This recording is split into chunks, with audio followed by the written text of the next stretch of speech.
लिख लगा देना।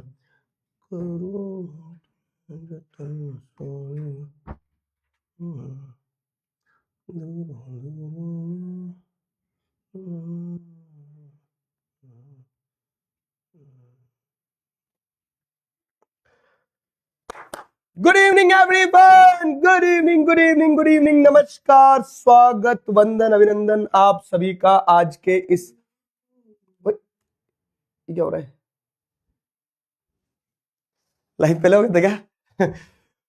स्वागत है आप सभी का आज के इस लाइव सेशन में। I hope I am audible and visible to you people. क्या मैं आपको बेहतरीन तरह से दिखाई और सुनाई दे रहा हूं? Welcome welcome welcome to this session. ठीक है, तो आज की क्लास में स्वागत है आप सभी का। आज की क्लास में हमारे पास में दो दोस्त थे।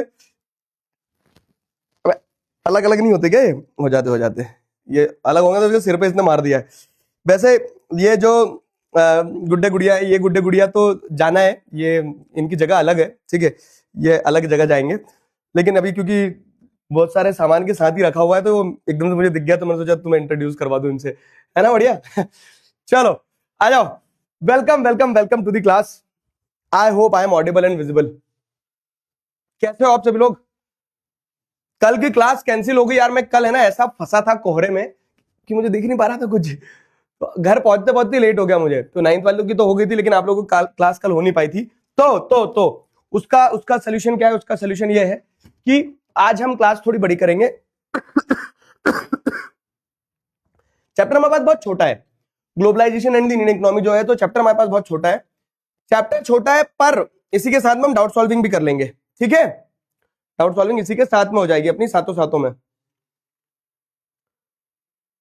क्या लगता है तुम्हें? सही है ना प्लान? चलो बढ़िया है। तो फिर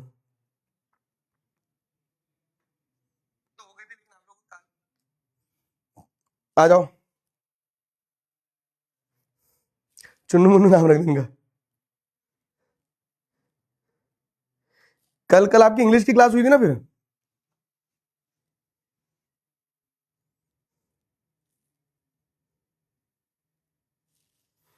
कल इंग्लिश की क्लास, हाँ।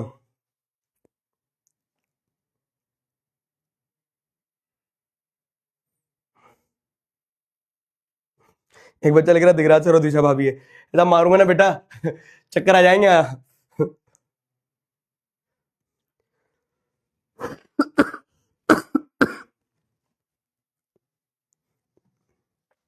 चलो शुरू करें। हाँ शुरू करते हैं अपन। ठीक है, लेट अस स्टार्ट नाउ।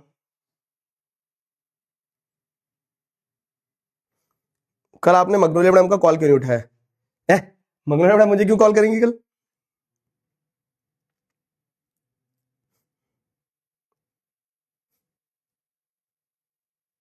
चलो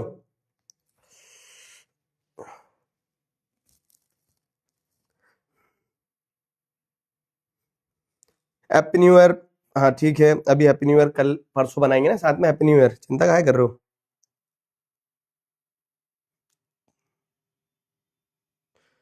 ठीक, पहले चैप्टर कंप्लीट करते हैं फिर डाउट्स लेंगे। ठीक है, और इस चैप्टर के डाउट नहीं लेंगे अपन। क्यों? क्योंकि इस चैप्टर को अपन अभी तो इसके क्वेश्चन आंसर दूंगा, तुम सॉल्व करोगे, उसके बाद में अगले डाउट सॉल्विंग सेशन में इस चैप्टर के डाउट भी लेंगे। ठीक है, बाकी इस चैप्टर को आज ही उठा लेते हैं। इकोनॉमिक्स का आपका लास्ट चैप्टर है। इकोनॉमिक्स का last chapter globalisation and the Indian economy. कल आपकी छुट्टी है दोस्तों। ठीक है, कल आपकी क्लास नहीं है, तो जाओ ऐश करो, मजे करो, मस्ती करो। सोशल साइंस की तरफ से कल फ्री हो, लेकिन हो सकता है कल तुम्हारी साइंस की क्लास हो इस समय पे। तो here we go. Globalisation and the Indian economy. What is globalisation? Globalisation का मतलब क्या होता है? तो हमने making of global world chapter भी पढ़ा है ना? इकोनॉमिक्स का making of global world chapter, history का making of global world chapter last वही था शायद हमारा। तो बेसिकली ग्लोबल वर्ल्ड, ग्लोबलाइजेशन, ये सारे शब्द अभी दूंगा मौका सारे चीजें पूछने का, समय देने का। अप्पू हाथी कहां गया? अरे सब बताऊंगा, पहले चैप्टर शुरू कर देना एक बार। मुझे चैप्टर खत्म होगा उसके बाद 5 मिनट बात करेंगे, फिर डाउट सॉल्विंग शुरू करेंगे। ठीक है, खुश? चलो तो हाँ, क्या बता रहा था मैं तुम्हें? Globalisation and the Indian economy. तो व्हाट इज ग्लोबलाइजेशन? तो ग्लोबलाइजेशन की अगर हम बात करें तो globalisation is the process of rapid integration और इंटरकनेक्शन बिटवीन कंट्रीज। तो अगर आप जैसे देखोगे तो अलग अलग कंट्रीज जो है, तो अलग अलग कंट्रीज के बीच में जो कनेक्शन बनता है, ठीक है, अलग अलग कंट्रीज के बीच में जो कनेक्शन बनता है, उस कनेक्शन को आप क्या कहते हो? ग्लोबलाइजेशन कहते हो, ठीक है, उस कनेक्शन को आप ग्लोबलाइजेशन कहते हो। क्लियर हुआ? ठीक है, समझ में आया? तो globalisation and the Indian economy में आपको सबसे पहले ग्लोबलाइजेशन टर्म समझना है। ये चैप्टर जो आपका बहुत बड़ा चैप्टर था, तो अब चैप्टर बहुत बड़ा नहीं रह जाएगा, चैप्टर छोटा हो गया है। पूरा चैप्टर नहीं पढ़ना है, मैं बता दे रहा हूं, सिर्फ 3 टॉपिक पढ़ना है। पहला ग्लोबलाइजेशन क्या है, और दूसरा टॉपिक है factors that have enabled globalisation, तो उसमें टेक्नोलॉजी एक है और दूसरा लिबरलाइजेशन है। 3 टॉपिक पढ़ना है, प्यार से पढ़ो, अभी 15-20 मिनट में चैप्टर कंप्लीट होगा, बहुत अच्छा चैप्टर है। तो सबसे पहला सवाल ये आता है कि what do you understand by globalisation? तो process of rapid integration and interconnection, जब एक देश दूसरे देश से जुड़ता है, फेविकोल डाल के चिपका दे ना, एक देश दूसरे देश से कैसे जुड़ेगा बाबू? एक देश दूसरे देश से जुड़ेगा जब उनका ट्रेड होगा, जब उनके बीच में सर्विसेज एक दूसरे को दी जाएगी, तो एक देश दूसरे देश से जुड़ता है, ठीक है। तो एक देश का दूसरे देश से जुड़ना, उसे कहा जाता है ग्लोबलाइजेशन, ठीक है। तो globalisation process of rapid integration and interconnection between countries, ये क्लियर हुआ, ये ग्लोबलाइजेशन हो गया। अब ग्लोबलाइजेशन ऐसे कैसे एक देश दूसरे देश से जुड़ जाएगा? कुछ इंटरकनेक्शन और ये इंटर रिलेशन के कारण भी तो होंगे ना। तो कैसे कनेक्शन होता है? जैसे फॉरेन इन्वेस्टमेंट सबसे पहली चीज है। मतलब मान लो यूएसए में बैठा कोई व्यक्ति है, इलॉन मस्क उसका नाम है, आप जानते होंगे शायद। तो इलॉन मस्क ने अगर इंडिया में पैसा लगाया, तो वो पैसा इंडिया का नहीं था, वो पैसा किसका था? बाहर के देश से आया है। तो फॉरेन इन्वेस्टमेंट, तो जो मल्टीनेशनल कंपनीज होती है, जो बड़ी बड़ी कंपनीज होती हैं, these companies invest from their country to different countries, ठीक है। तो ये फॉरेन इन्वेस्टमेंट से क्या होता है? फॉरेन इन्वेस्टमेंट से अब जब बाहर से पैसा आया है, यहाँ पैसा लगा है, तो उससे कुछ बिजनेस वगैरह चालू होगा, है ना। तो foreign trade between countries has also increased rapidly. और जब क्या होता है कि किसी ने पैसा लगाया, उन्होंने वहां पे काम चालू किया, तो यहाँ जो सामान बनेगा वो सामान दूसरी जगह जाएगा, तो फॉरेन ट्रेड हो रहा है। तो फॉरेन इन्वेस्टमेंट, फॉरेन ट्रेड मतलब दूसरे देशों के बीच में ट्रेड करना। इन सारी चीजों से क्या हो रहा है? इन सारी चीजों से आप देख रहे हो अलग अलग कंट्रीज के बीच में इंटरकनेक्शन डेवलप हो रहा है, अलग अलग कंट्रीज के बीच में क्या हो रहा है? इंटीग्रेशन हो रहा है। क्लियर हुआ? एग्जांपल जैसे Ford Motors in India makes car for India and also export cars and parts to other countries. तो जैसे इंडिया में फोर्ड मोटर्स है, तो फोर्ड मोटर्स क्या करता है? फोर्ड मोटर्स कार बनाता है इंडिया के लिए, और इंडिया के लिए बनाने के साथ साथ में दूसरे देशों में भी एक्सपोर्ट करता है। और फोर्ड मोटर्स, मजे की बात, इंडिया की कंपनी भी नहीं है, यूएस की कंपनी है। और मजे की बात, अब फोर्ड मोटर्स इंडिया से चले भी गई है, ठीक है। फोर्ड मोटर्स ने अपना प्रोडक्शन बंद कर दिया। फोर्ड जो है ट्रैक्टर नहीं ले पाया, मैं यार कंपनी चले गई। पहले बड़ा दुख है पता है इस चीज का, मैं तुम्हें बताया था ना कि पहले फोर्ड का ट्रैक्टर चलता था, पापा मैनू तो यही वाला ट्रैक्टर चाहिए। लेकिन वो फोर्ड मोटर्स ने, अब जब मैं ट्रैक्टर लेने की स्थिति में आया हूं कि आज मैं ट्रैक्टर खरीद सकता हूं अपने पैसों से, तो ट्रैक्टर बनाना बंद कर दिया। बताओ, जब हमारी बारी आई तो कंपनी चले गई। तो हाँ, तो फोर्ड मोटर्स जो है, तो फोर्ड मोटर्स ने क्या किया, इंडिया में जैसे गुड्स बनाए और बाहर पहुंचाए, तो फॉरेन ट्रेड करी और बाहर से पैसा आया था, फॉरेन इन्वेस्टमेंट लगी थी। तो फॉरेन इन्वेस्टमेंट और फॉरेन ट्रेड जो है, ये क्या करते हैं? ये एक तरह से वर्ल्ड की अलग अलग इकोनॉमीज को, कंट्रीज को इंटीग्रेट करते हैं और इंटरकनेक्शन डेवलप करवाते हैं। अब जब ये अब जब ये होगा, ठीक है, तो जब ये होगा तो जिससे क्या होगा? ट्रेड और इन्वेस्टमेंट जो होगा, ठीक है, वो बढ़ेगा, जिससे कंट्रीज आपस में कनेक्ट होंगी। तो globalisation means countries becoming more connected through trade, investment and technology. यही ग्लोबलाइजेशन होता है। समझ में आ रहा है? ग्लोबलाइजेशन में मूवमेंट ऑफ पीपल भी एक इंपॉर्टेंट पार्ट है। जैसे अगर हम देखें तो ग्लोबल वर्ल्ड वाले चैप्टर में अपन ने पढ़ा था एक चीज, तो जब ग्लोबल वर्ल्ड बन रहा था तो सिर्फ ट्रेड नहीं होता था, कल्चर का भी एक्सचेंज होता था। कल्चर का कैसे एक्सचेंज होता था? लोग जाते थे, रिलीजन्स, एक रिलीजन दूसरे रिलीजन से इंटरैक्ट करता था। तो वैसे ही ग्लोबलाइजेशन में आज आप देख रहे हैं ट्रेड हो रहा है, ठीक है, गुड्स का मूवमेंट हो रहा है, सर्विसेज का मूवमेंट हो रहा है, पैसे का मूवमेंट हो रहा है।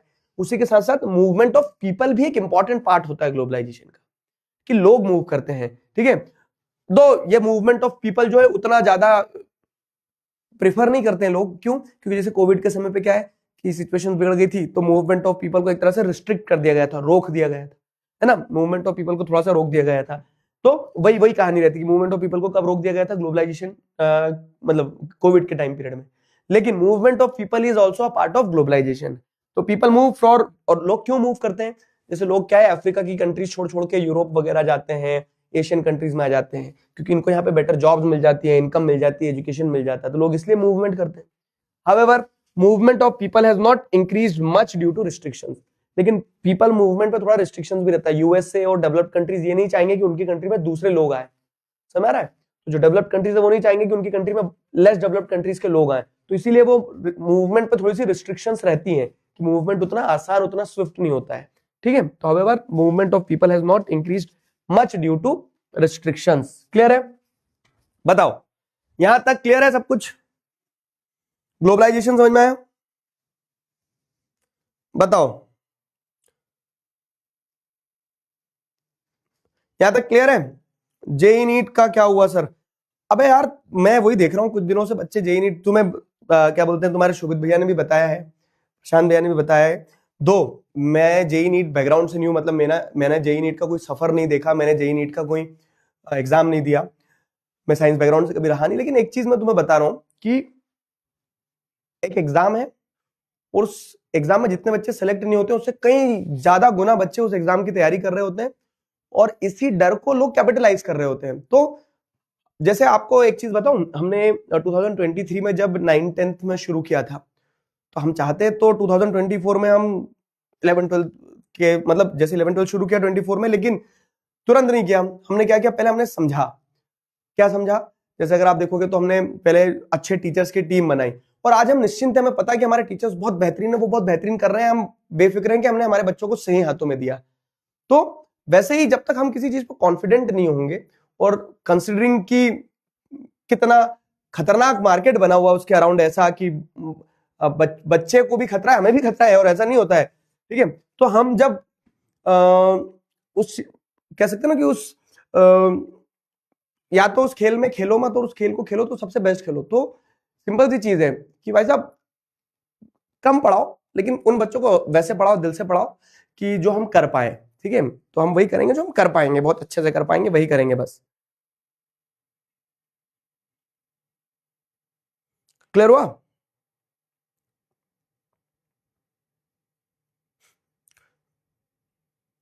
ग्लोबलाइजेशन क्लियर हुआ? कल छुट्टी है तुम लोगों की, एसएसटी की क्लास नहीं, लेकिन एसएसटी की जगह शायद साइंस की क्लास होगी, ध्यान रखना।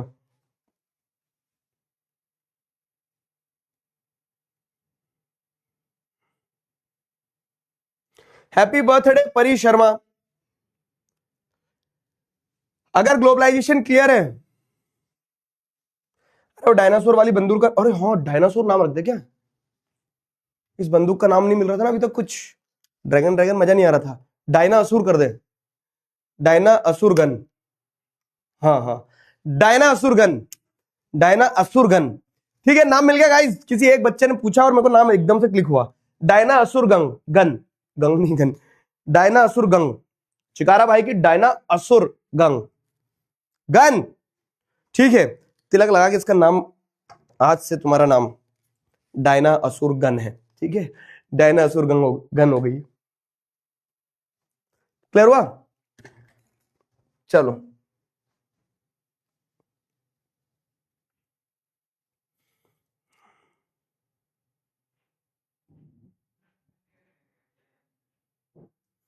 डन।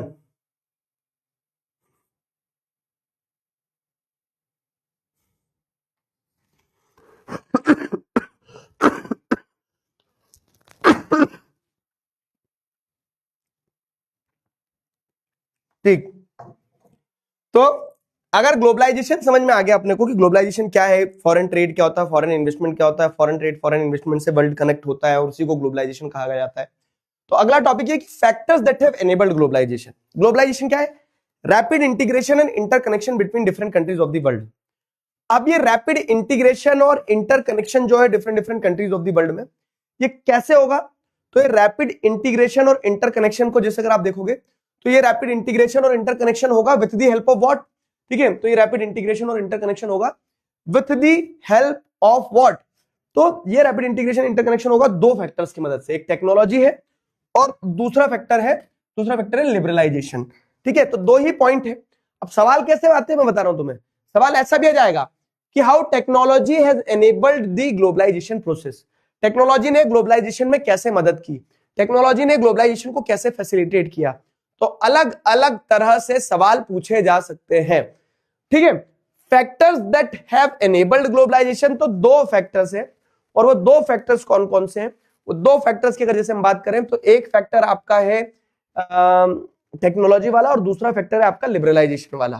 तो टेक्नोलॉजी की अगर बात करें तो rapid improvement in technology has been one major factor that has stimulated the globalisation process, ठीक है। तो क्या है, आपको क्या समझ में आया यहां समझना कि जैसे जैसे टेक्नोलॉजी में चेंजेस आते गए, इंप्रूवमेंट होता चला गया, तो उस टेक्नोलॉजी के इंप्रूवमेंट से वर्ल्ड का आपस में जुड़ना, जिसको हम क्या कहते हैं, ग्लोबलाइजेशन कहते हैं, वर्ल्ड का आपस में जुड़ना भी बहुत फास्ट हो गया। सिंपल ब्रेकअप लेके चलो, ग्लोबलाइजेशन समझा। अब ऐसी क्या चीजें हैं, ठीक है, देखो एजेंट ऑफ ग्लोबलाइजेशन अलग हो गए, मतलब फॉरेन ट्रेड से आप कनेक्ट कर रहे हो, ठीक है, आप फॉरेन इन्वेस्टमेंट कर रहे हो, मल्टीनेशनल कंपनीज काम कर रही है जो अलग अलग देश में रहती है, वो सब एजेंट्स हैं, वो सब कैटलिस्ट है जिनके कारण से ग्लोबलाइजेशन आपको दिख रहा है। लेकिन उस ग्लोबलाइजेशन प्रोसेस को और फास्ट करने में किसकी मदद हुई? तो वो फैक्टर्स हैं। उस ग्लोबलाइजेशन प्रोसेस को और फास्ट करने में किसका रोल रहा? तो उस ग्लोबलाइजेशन प्रोसेस को फास्ट करने में जैसे अगर आप देखोगे तो रोल रहा टेक्नोलॉजी का। कैसे टेक्नोलॉजी का रोल रहा?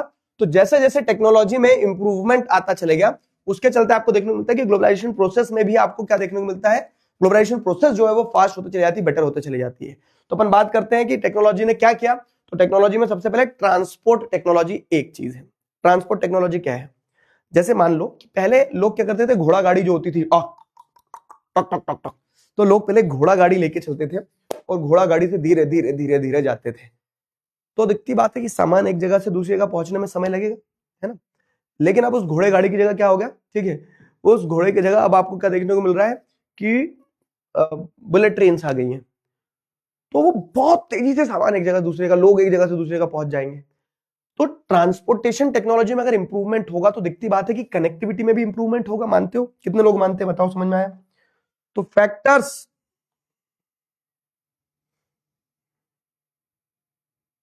that have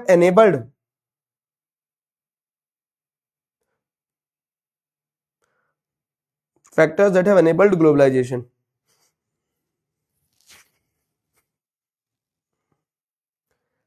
हाँ यार, तबीयत कुछ समझ नहीं आ रही, मैं तुम्हें छोड़ के गया था तब भी ऐसे ही था और अभी आ गया हूं, सारे काम वाम निपटा के उसके बाद भी वैसे ही हूं। उसको कुछ करना पड़ेगा तबीयत का।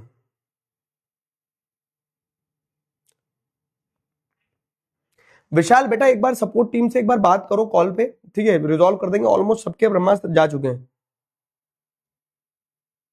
G20 नहीं आ रहा इस साल के सिलेबस में, G20 नहीं है।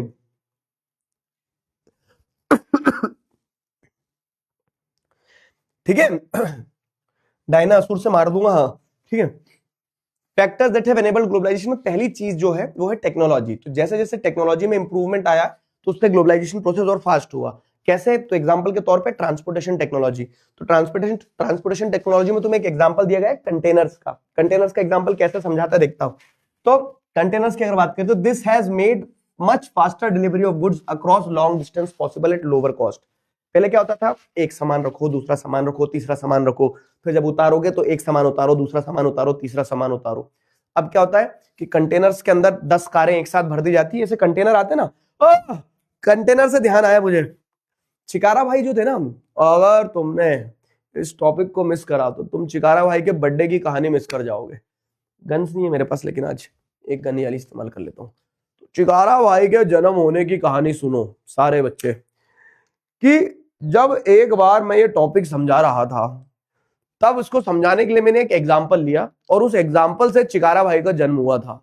तो ऐसा समझो बच्चों कि जैसे मैं तुम्हें बता रहा हूं कि ट्रांसपोर्टेशन टेक्नोलॉजी की मदद से ग्लोबलाइजेशन फास्ट होता है। कैसे फास्ट होता है? तो पहले ट्रांसपोर्टेशन में सामान रखो उतारो, सामान रखो उतारो, ऐसा सिस्टम चलता था। फिर क्या होता है ना कि कंटेनर्स का जब इन्वेंशन हुआ, ये कंटेनर्स क्या है, बच्चों को ये समझ नहीं आ रहा था कि कंटेनर्स क्या होते हैं। तो जिन्होंने पुरानी हिंदी पिक्चरें देखी होगी तो तुम्हें ध्यान होगा कि पुरानी हिंदी पिक्चरों के जो क्लोजिंग सीन्स रहते हैं ना, मतलब बस पिक्चर एंडिंग सीन है, आखिरी फाइनल लड़ाई लड़ना है जिसमें हीरो जीतेगा। तो उस आखिरी लड़ाई में क्या होता था कि हीरो की माँ को, बहन को विलेन पकड़ के ले जाता था और पकड़ के ले जाके ऐसे किसी कंटेनरों के बीच में रख देता था और फिर हीरो और हीरो का दोस्त ढूंढते ढूंढते जाते थे, टाचक्याओ गोली चलती थी। और वहीं पे वो चिकारा जो कैरेक्टर था, तवाई का दूसरा नाम है चिकारा भाई, तो वो उस टाइप का सिस्टम रहता था। ठीक है, उस टाइप का सिस्टम रहता था। तब मैंने समझाया था कि यहाँ पे जैसे तुम्हें देखने को मिला होगा कि कंटेनर्स उन पिक्चरों में तब दिखाए जाते थे, और वहां मैंने एग्जांपल दिया था चिकारा का, और तब चिकारा का जन्म हुआ था, और तब से चिकारा हमारी क्लास का फेमिलियर पार्ट बन गया। खैर जोक्स अपार्ट, मैं अगर तुम्हें बताऊं तो ये कंटेनर्स का जब इन्वेंशन हुआ, अब समझना टॉपिक, तो कंटेनर्स के इन्वेंशन से क्या कि अब क्रेन एक कंटेनर उठाती शिप पे रखती, उधर से कंटेनर उठाती शिप पे रखती और क्रेन निकल गई। क्रेन को बहुत समय मतलब शिप को बहुत समय रुकना नहीं पड़ता है। तो यहाँ पे वही एग्जांपल दिया गया है कि कैसे, यहाँ पे वही एग्जांपल दिया गया कि कैसे ट्रांसपोर्टेशन टेक्नोलॉजी है, तो ट्रांसपोर्टेशन टेक्नोलॉजी में जैसे इंप्रूवमेंट हुआ, तो उस इंप्रूवमेंट से आपको क्या देखने को मिलता है, ट्रांसपोर्टेशन टेक्नोलॉजी में जब इंप्रूवमेंट हुआ तो उससे मूवमेंट ऑफ गुड्स जो है वो बहुत फास्ट हो गया। मूवमेंट ऑफ गुड्स जो है, तो आपको क्या देखने को मिल रहा है कि जब फास्ट हुआ तो वर्ल्ड की कनेक्टिविटी भी और फास्ट हो गई। तो this is one example how technology helped in development of, how technology helped in the development of, या फिर how technology helped, how technology has enabled the globalisation process. Technology का एक एग्जांपल ट्रांसपोर्टेशन हो गया, और टेक्नोलॉजी का वही दूसरा एग्जांपल आप जिस देखोगे तो कम्युनिकेशन टेक्नोलॉजी है। ठीक है, इंफॉर्मेशन एंड कम्युनिकेशन टेक्नोलॉजी मतलब इंटरनेट वगैरह आया, जब मोबाइल टेलीफोनिक कन्वर्सेशंस वगैरह आए, तो यहाँ पे एग्जांपल में वही बताया गया कि कैसे इंफॉर्मेशन एंड कम्युनिकेशन टेक्नोलॉजी से ग्लोबलाइजेशन फास्ट हुआ है। तो information and communication technology has developed very rapidly. आप देख लो ना इंटरनेट वगैरह ये सारी चीजें कितनी तेजी से बढ़ा है। Big changes have happened in telecommunication, computers and other internet related features.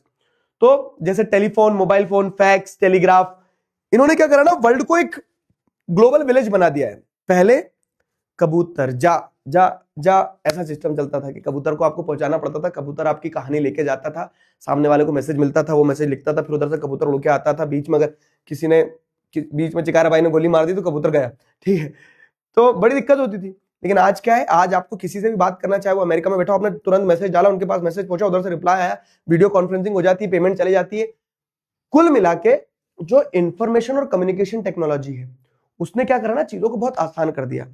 Big changes have happened in telecommunication, computers and internet.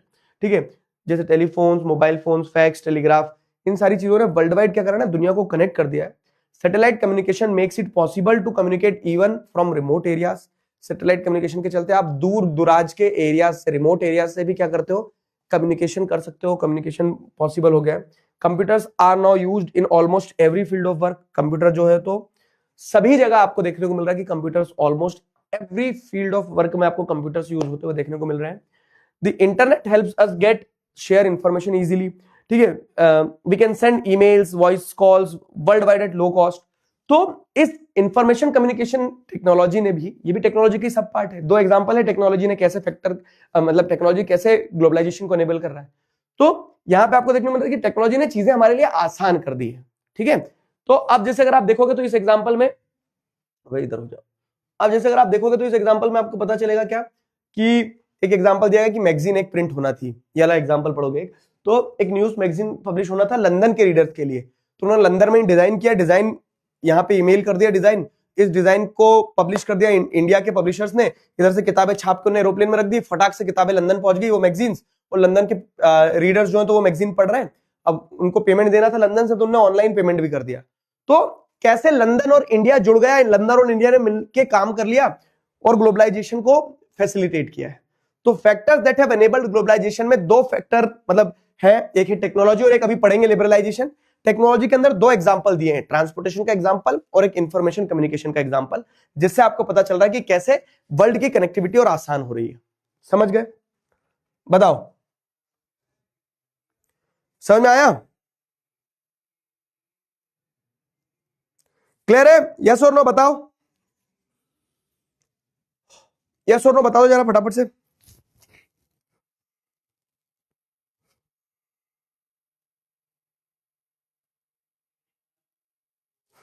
Clear हुआ? जल्दी बताओ।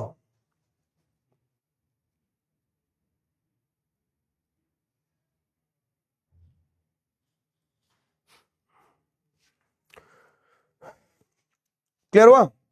न्यू ईयर का क्या प्लान है सर? मैं बताता हूं तुम्हें न्यू ईयर का प्लान क्या है। मैंने भी अपनी मम्मी से पूछा कि न्यू ईयर का क्या प्लान है मम्मी, तो मम्मी ने मेरे को बोला कि 5 किलो गाजर लिया और घीसने बैठा दिया, और गाजर घीस दिया, बोल रहे हैं कि हलवा बनेगा, हलवा खा लेना, चुपचाप न्यू ईयर बना लेना। सो सैड, ऐसा बनेगा भाई साहब न्यू ईयर।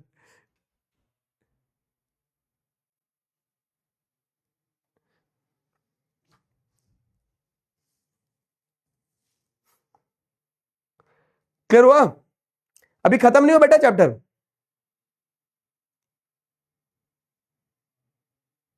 आपको कॉल कर रहे थे, आप क्यों नहीं उठाते हो? अब नंबर बदल लिया मैंने, नंबर ही चेंज कर दिया मैंने।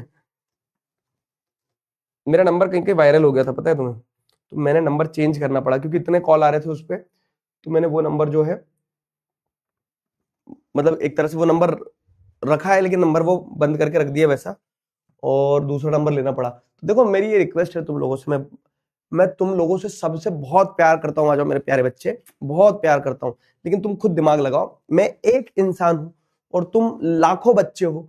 तो लाखों बच्चे अगर बोलेंगे कि रोज हमसे बात कर लो, तो कैसे पॉसिबल होगा? क्योंकि एक दिन में तो सीमित ही समय रहता है ना, उस सीमित समय में मुझे क्लास भी लेना है। तो मैं सबसे बात करना चाहता हूं, ऐसा नहीं है, मैं सबसे मिलना चाहता हूं, मैं सबको प्यार से गुलू गुलू करना चाहता हूं। बट द थिंग इज कि practically it is not possible. तो कुछ बच्चों को पता नहीं कहां से नंबर मिल गया था, मुझे नंबर बदलना पड़ा। तो मेरी यही रिक्वेस्ट है कि ऐसे काम मत करा करो, बहुत दिक्कत जाती है। ठीक है, ऐसे काम मत करा करो, बहुत दिक्कत जाती है।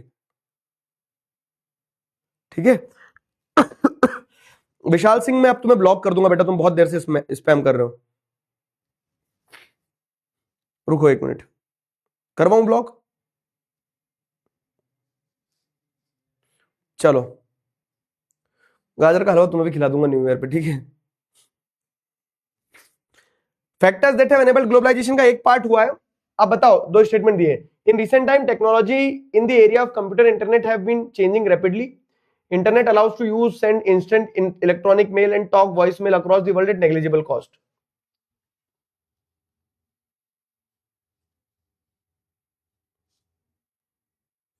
बताओ, ये क्वेश्चन आया है 2025 का।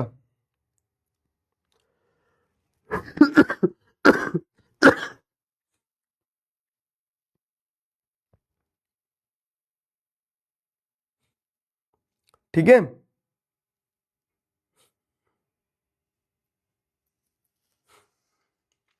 चलो इस क्वेश्चन का आंसर दो जल्दी से। हाथ में क्या बंधा है? अरे हाँ, एक इवेंट हुआ था, मेरी टीम ने एक मेरे लिए एक सरप्राइज इवेंट प्लान करा था और मुझे बहुत अच्छा लगा वो सरप्राइज इवेंट। उसमें मैं कुछ बच्चों से मिला, तो कुछ बच्चों से मिला तो उन बच्चों ने मुझे राखियां बांधी। ठीक है, अब राखियां बांधी, मैं मजेदार किस्सा बताता हूँ। तो आई लव इट, ठीक है, कि आप लोगों का प्यार है। लेकिन एक बड़ी, बोल सकते ना कि मीठी सी वो चीज बताता हूँ मैं तुम्हें। वो जो बच्चियां थी, तो कह लो कि इतनी सीधी थी, इतनी मासूम थी, इतनी भोली थी, बुद्धू थी कि पहला मुझे भी ध्यान नहीं रहा क्योंकि इतने सारे बच्चे थे वहां पे। तो मेरा हाथ लेफ्ट वाला आगे गया, तो एक ने लेफ्ट पे राखी बांधी, सबने लेफ्ट पे राखी बांधी। फिर मैंने रियलाइज किया कि सबने लेफ्ट पे राखी बांधी है, और उस समय क्या, एक को देख के एक, सब लेफ्ट पे राखी बांधे जा रहे हैं। बट आई एम ग्रेटफुल कि I have lovely people like you around me. ठीक है, तो thank you very much for this.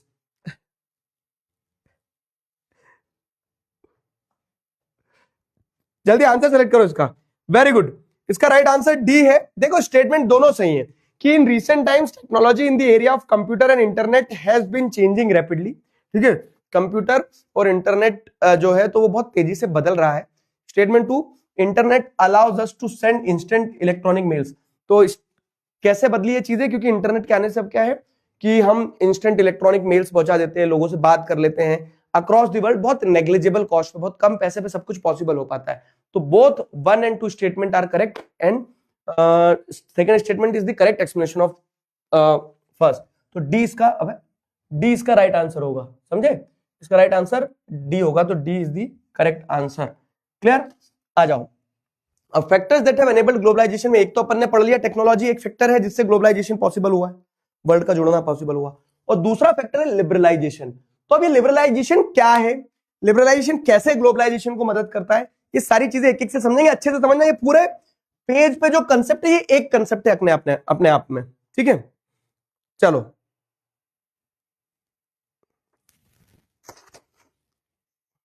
चलो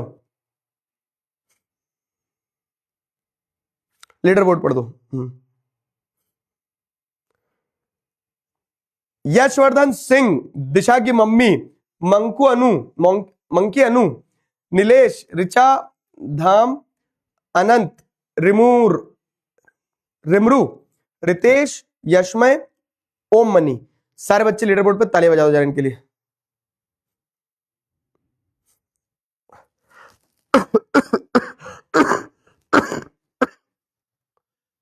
G20 नहीं आएगा इस पे, G20 नहीं आएगा।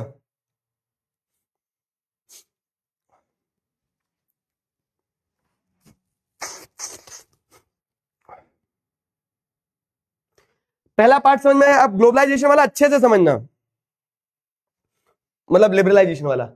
Factors that have enabled globalisation में liberalisation of foreign trade and foreign investment policy. तो मैं कहानी समझा रहा हूं पहले पूरी, हाँ पहले पूरी कहानी समझा रहा हूं। कहानी क्या है, तो जैसे अगर आप देखोगे ना, तो 1947 में हमारा देश आजाद हुआ, समझना हाँ, 1947 में हमारा देश आजाद हुआ। तो हमारा देश जब आजाद हुआ तो हमारी कंट्री के अंदर जो कंपनीज थी, जो बिजनेसमैन थे, बहुत छोटे छोटे बिजनेसमैन थे। अगर आप इसी को देखोगे कि यूरोप की, ब्रिटेन का कोई बिजनेसमैन होगा तो वो बहुत बड़ा बिजनेसमैन होगा, यूएसए का कोई बिजनेसमैन होगा तो बहुत बड़ा बिजनेसमैन होगा। तो अगर ये बिजनेसमैन इंडिया में अपना बिजनेस सेटअप करने की कोशिश करते, ठीक है, ये लोग अगर इंडिया में पैसा लगाते, तो ये हमारे छोटे छोटे बिजनेसमैन को तो कच्चा चबा जाते ना, ये हमारे छोटे छोटे बिजनेसमैन को तो खा पी जाते, खत्म कर देते। ऑब्वियस था, ये हमारे छोटे छोटे बिजनेसमैन को खत्म कर देते, एक तरह से खा जाते। क्यों? क्योंकि हमारे बिजनेसमैन तो बहुत छोटे थे जब आजादी मिली थी। तब हमारी गवर्नमेंट ने, कहानी समझो पहले फिर पूरा टॉपिक समझ में आएगा। तब हमारी गवर्नमेंट ने क्या सोचा, कि हमारी गवर्नमेंट ने सोचा कि हम क्या करेंगे ना, हम एक तरह से हमारे जो छोटे बिजनेसमैन हैं, इन छोटे बिजनेसमैन को प्रोटेक्शन देंगे। प्रोटेक्शन से क्या होता है? प्रोटेक्शन से ये होगा कि जब ये बड़े बिजनेसमैन जो हैं, तो बड़े बिजनेसमैन क्या करेंगे, जब ये बड़े बिजनेसमैन एक तरह से क्या करेंगे, अगर मान लो हमारी कंट्री में घुसना चाहेंगे, तो हम उनके ऊपर टैक्स लगाएंगे, ट्रेड बैरियर्स लगाएंगे। टैक्स और ट्रेड बैरियर लगाने से क्या होगा कि हमारे जो छोटे बिजनेसमैन हैं, इनको डायरेक्ट कंपटीशन फेस नहीं करना पड़ेगा। उदाहरण के तौर पे, कि हमारे छोटे बिजनेसमैन मान लो एक शर्ट बनाते, छोटी सी मशीन है, उनका सब कुछ मतलब कह सकते हैं ना, अच्छे से काम नहीं चलता, उतना पैसा नहीं है, तो वो अगर शर्ट मान लो 50 रुपए का बनाते, तो वो 50 रुपए का शर्ट बना के कम से कम वो 70 रुपए में बेचते, तब उनको फायदा होता। ठीक है,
ठीक है,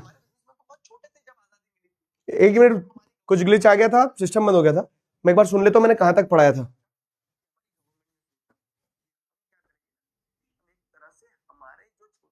छोटे बिजनेसमैन से हम्म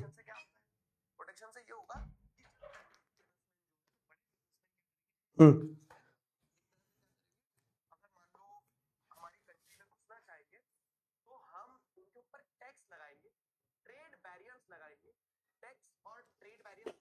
टैक्स ट्रेड बैरियर्स तक समझ आ गया था ना तुम्हें? एक बार फिर से समझाऊंगा, चलो कोई बात नहीं, कोई जल्दी नहीं है, एक बार फिर से समझा रहा हूं। अभी अभी सबको सुनाई दे रहा, दिखाई दे रहा है ना? फिर से समझा रहा हूं यार एग्जांपल, ठीक है? नाउ इट्स गुड, सही हो गया। फिर से समझा रहा हूं यार एग्जांपल, फ्लो टूट गया यार। यार एग्जांपल फिर से समझो, यार एग्जांपल फिर से समझो, देखो एक बार फिर से समझो।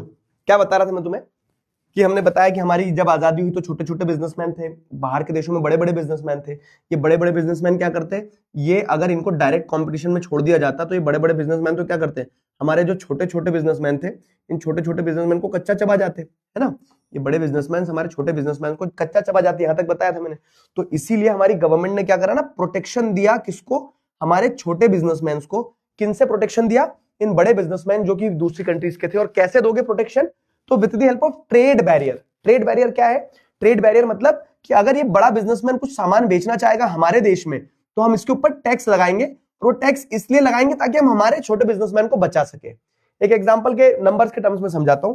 जैसे हमारे बिजनेसमैन के पास छोटी छोटी मशीन थी, ज्यादा कुछ टेक्नोलॉजिकली डेवलप नहीं थी, तो ये अगर शर्ट बनाएंगे तो इनका शर्ट मान लो 50 रुपए में बनेगा। अब ये 50 रुपए का शर्ट कम से कम 60 रुपए में तो बेचेंगे, तब तो इनको कुछ प्रॉफिट होगा, बिजनेस चल पाएगा इनका। लेकिन डेवलप्ड कंट्रीज के बिजनेसमैन क्या है, 30 रुपए में ही शर्ट बना ले रहे हैं, उनके पास मशीन वशीन सब अच्छी है, और ये शर्ट 40 रुपए में बेच देंगे। अब ये जब 40 रुपए में ही बेच देंगे, तो मैं इंडियन एक इंसान, आम नागरिक हूं, मैं ये थोड़ी देखूंगा कि ये इंडियन है या फिर ये फॉरेन प्रोडक्ट है। ये आपने नेशनलिज्म इन इंडिया में भी पढ़ा है। हम तो ये देखेंगे जो सस्ता मिल रहा होगा वो खरीदेंगे हम, है ना? जो सस्ता मिल रहा होगा वो खरीदेंगे हम। लेकिन अगर हम सस्ता ही खरीदते रहेंगे जो कि बाहर के देश का है, तो हमारे देश के बिजनेसमैन तो कभी ग्रो ही नहीं कर पाएंगे, हमारी कंट्री में तो कभी इंडस्ट्रीज बनी नहीं पाएगी। समझ रहे हो? हमारी कंट्री में तो कभी इंडस्ट्रीज वगैरह कुछ बनी नहीं पाएगी। तो इन्हीं चीजों को ध्यान में रखते हुए क्या होता है, इन्हीं चीजों को ध्यान में रखते हुए, समझना, इन्हीं चीजों को ध्यान में रखते हुए ये होता है कि जो फॉरेन प्रोड्यूसर्स थे उनसे हमारे डोमेस्टिक प्रोड्यूसर्स को बचाने के लिए गवर्नमेंट ने ट्रेड बैरियर्स का इस्तेमाल किया। मतलब टैक्स लगाया। कैसा टैक्स लगाया कि गवर्नमेंट बोलती थी अच्छा 40 रुपए का सामान बेचना चाह रहे हो, इस पे हम 40 रुपए के सामान पे 25 रुपए का टैक्स लगाएंगे, और इन टैक्स को ट्रेड बैरियर कहा गया। और 25 रुपए का टैक्स लगाने से हुआ क्या कि वो 40 रुपए का सामान अब इंडिया में आके कितने में बिकेगा, 65 रुपए में बिकेगा। तो अब अगर मार्केट में जब ये सामान 65 रुपए में मिलेगा, तो इंडियन प्रोड्यूसर्स का सामान 60 रुपए का है, फॉरेन प्रोड्यूसर्स का सामान 65 रुपए का है, तो इंडियंस जो है वो इंडियन प्रोडक्ट्स को खरीदेंगे। इंडियन मैन्युफैक्चरर्स को एक तरह से गवर्नमेंट क्या कर रही है ना, आगे बढ़ने के लिए प्रोटेक्शन दे रही है। समझ में आया? कितने लोगों को समझ आ गया बताओ? कितने लोगों को एग्जाम्पल समझ में आया? तो इस एग्जाम्पल से आपको क्या समझ में आया? इस एग्जाम्पल से समझ में आया है कि जो फॉरेन प्रोड्यूसर्स हैं ये इंडिया में अपना सामान बेचने पे उतना इंटरेस्टेड नहीं रहेंगे। इन कंट्रीज का और इंडिया का इंटरकनेक्शन उतना नहीं होगा। क्यों? क्योंकि इंडिया जो है ट्रेड बैरियर्स का इस्तेमाल कर रही है, फ्री ट्रेड नहीं हो रहा। फ्री ट्रेड मतलब कि ओपन तरीके से बिना किसी टैक्स वैक्स के ट्रेड नहीं हो रहा है। समझ गए?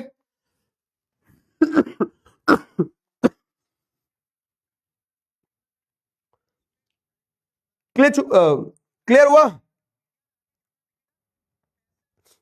अब बता दो जल्दी, इज दैट क्लियर? यस और नो? ब्रांड इतना महंगा क्यों है बाहर? ले ये आदमी को टेंशन हो गया, ब्रांड क्यों महंगा।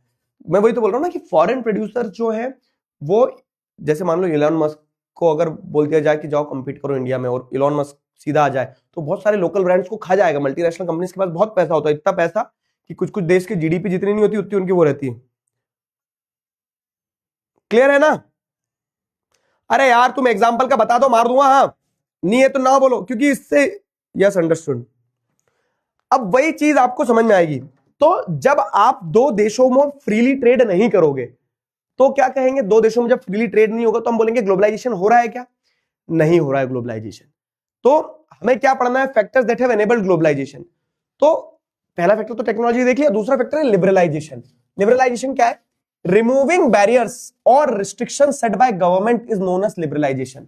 तो जब सरकार अगर ये टैक्स के रूप में जो ट्रेड बैरियर्स लगाए गए, जो रिस्ट्रिक्शंस लगाई है, इन रिस्ट्रिक्शंस को हटा देगी, तो इस रिस्ट्रिक्शंस को हटाने से क्या होगा? अब कोई टैक्स नहीं लग रहा है, तो अब इस देश के लोग इस देश में सामान खूब बेचेंगे, है ना। और एक देश से दूसरे देश में सामान बिकना ही क्या होता है? ग्लोबलाइजेशन होता है।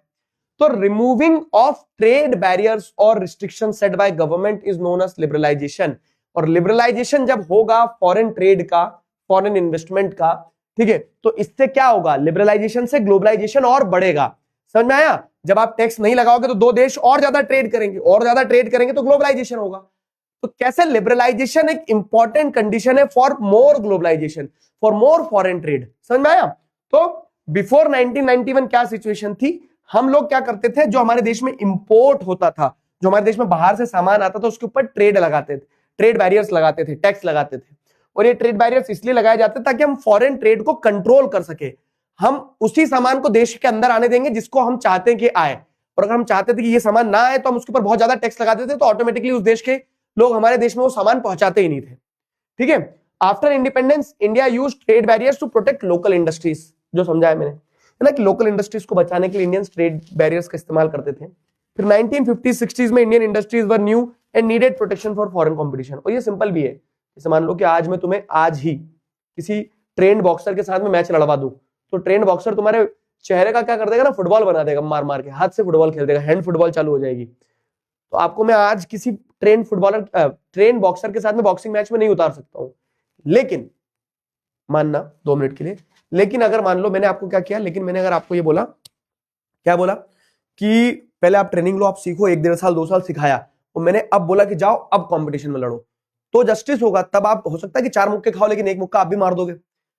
Got it? तो वैसे क्या है, 1950-60s में इंडियन इंडस्ट्रीज क्या थी, बहुत ग्रो कर रही थी, छोटी थी, और डायरेक्ट कंपटीशन में छोड़ देते अगर कि जाओ लड़ो ट्रेंड बॉक्सर के सामने, तो उसके मुंह का फुटबॉल बना देता वो। तो इसीलिए क्या है कि शुरुआत में हमें प्रोटेक्शन देने की जरूरत थी फ्रॉम फॉरेन कॉम्पिटिटर्स। ठीक है, फॉरेन कॉम्पिटिटर्स से प्रोटेक्शन देने की जरूरत थी शुरुआत में। Only essential goods like machinery, fertilisers and petroleum were imported. तो जो बहुत एसेंशियल गुड्स थे उन्हीं को हम क्या करते थे, बाहर के देशों से बुलाते थे, बाकी सारे गुड्स हम कोशिश करते थे हमारी कंट्री के अंदर ही डेवलप हो। तो इसीलिए पहले बहुत ज्यादा क्वालिटी में गुड्स आपको दिखते भी नहीं थे इंडिया में, क्यों? क्योंकि बाहर से गुड्स आने नहीं देते थे, क्योंकि हम हमारी इंडस्ट्रीज को ग्रो करवाना चाह रहे थे। ठीक है, many developed countries also protected their industries in early stage। बहुत सारी जो आज डेवलप्ड कंट्रीज है ना, वो भी इन ट्रेड बैरियर्स का इस्तेमाल करती थी ताकि शुरुआत में वो अपनी इंडस्ट्रीज को ग्रो कर ले। लेकिन फिर क्या है, 1991 के बाद में हमने लिबरलाइजेशन की पॉलिसी अडॉप्ट करी। क्यों? क्योंकि हमने हमारे जो लोकल प्लेयर्स थे उनको बड़ा भी कर लिया था, थोड़ा थोड़ा उनकी जड़ें जम गई थी। और लिबरलाइजेशन जब होगा तो ज्यादा क्या होगा, गुड्स आएंगे जाएंगे, ज्यादा ग्लोबलाइजेशन होगा। और उस ग्लोबलाइजेशन का फायदा यह रहता है कि लोगों को अच्छे प्रोडक्ट्स मिलते हैं, क्योंकि कंपटीशन है ना। तो कंपटीशन का एक रूल है कि जो ज्यादा बेहतर करेगा वही कंपटीशन में जीतेगा। तो जब इंडियन प्रोड्यूसर्स मान लो अब ठीक ठाक जम गए हैं, तो अब इंडियन प्रोड्यूसर से बोलना पड़ेगा बेटा अपना क्वालिटी बनाओ। लेकिन इंडियन प्रोड्यूसर सोचेंगे क्यों बढ़ाए, ये इसी क्वालिटी में देते हैं ना, बाहर से कोई कंपटीशन तो है ही नहीं। लेकिन जब लिबरलाइजेशन होगा, ट्रेड बैरियर्स हट जाएंगे, बाहर से गुड्स आना शुरू होंगे, तो बाहर से जब गुड्स आना शुरू होंगे तो बहुत तेजी से क्या होगा, बहुत तेजी से आपको देखने को मिलता है कि कंपटीशन फील होगा, और कंपटीशन फील होने के चलते में क्वालिटी ऑफ प्रोडक्ट इंप्रूव होगा। ठीक है, तो in 1991 India changed it policies. Indian producers were encourage to compete globally. Indian producers को ग्लोबली कम्पीट करना था। ठीक है, competition was expected to improve quality. Trade barrier जो थे हमने रिमूव कर दिए 1991 के बाद में। फॉरेन कंपनीज ने अपने यहां से इन्वेस्टमेंट और प्रोडक्ट पहुंचाना शुरू कर दिया, तो foreign companies were allowed to set up factories and offices in India. ठीक है, और जब फॉरेन कंपनीज आ रही तो ग्लोबलाइजेशन हो रहा है। क्यों हो रहा है? क्योंकि हमने ट्रेड बैरियर हटा दिए। ट्रेड बैरियर हटाना क्या होता है? लिबरलाइजेशन होता है। Removing trade barriers and restrictions, ठीक है, set by government is known as liberalisation. तो इन्हीं सारे फैक्टर्स को एक एक करके जोड़ते चलो। तो liberalisation means removing government restrictions on trade. Under liberalisation business got more freedom to import and export. ठीक है, अंडर लिबरलाइजेशन बिजनेस को और ज्यादा फ्रीडम मिली टू इंपोर्ट एक्सपोर्ट, और इस तरह से क्या हुआ, चीजें शुरू हुई। समझ में आया? इस तरह से चीजें शुरू हुई। Got my point? बताओ, समझ में आया? ये एग्जांपल्स लिखना है, हाँ लिखना है बेटा। मतलब ये वाला क्यों लिखना है, ये क्यों लिखना है तुम्हें? तुम तो सिंपल ये थ्योरी लिखना है ना, ये थ्योरी जो लिखी है कि why there were what were the use of trade barriers in the initial period, और फिर व्हाई लिबरलाइजेशन हैपेंड, फिर लिबरलाइजेशन क्यों हुआ, ठीक है। Is donkey route the part of globalisation? Donkey route in itself is illegal, but donkey route also shows a part of globalisation, कि कैसे लोग जो एक जगह से दूसरी जगह जाते हैं, ठीक है, समझ में आया। तो अब क्या है ना, अब इकोनॉमीज ओपन अप हो गई है, अब जैसे बाहर के लोग भी जो है इन्वेस्टमेंट कर सकते हैं इंडिया में, समझ में आया, क्लियर है। दोनों factors that have enabled globalisation में लिबरलाइजेशन और टेक्नोलॉजी, क्या दोनों चीजें क्लियर है। Read the following statement for stimulating the process of globalisation and choose the correct option. Government reduces trade barriers, क्या ये ग्लोबलाइजेशन होगा, बताना है। कौन कौन से फैक्टर्स ऐसे हैं जो ग्लोबलाइजेशन प्रोसेस को स्टिमुलेट कर रहे हैं, ठीक है। तो government reduces trade barriers, government reduces competition among producers, government ने प्रोड्यूसर्स के बीच में कंपटीशन रिड्यूस कर दिया। Government reduces import and export taxes, government ने इंपोर्ट और एक्सपोर्ट टैक्सेस को रिड्यूस कर दिया, ठीक है। आपको बताना क्या ग्लोबलाइजेशन को एनेबल कर रहा है। Government removes restrictions on foreign investment,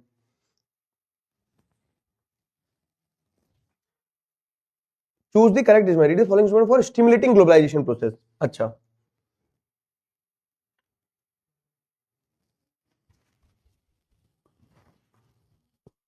ठीक है, राइट आंसर सेलेक्ट करो।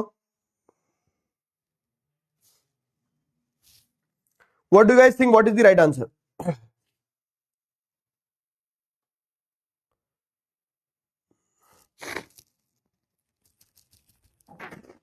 बताओ बाबू।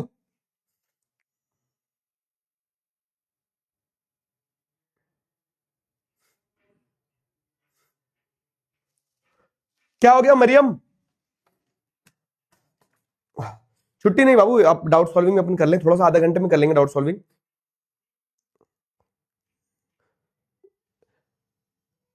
जो प्रैक्टिस पेपर नंबर 2 था वो सॉल्व कर लिया था, क्योंकि 5 तारीख को प्रैक्टिस पेपर नंबर 3 सॉल्व करना है तुम्हें। 3 2 1 टाइम अप कर दूं, जल्दी करो, अभी 8 सेकंड और बचे हैं।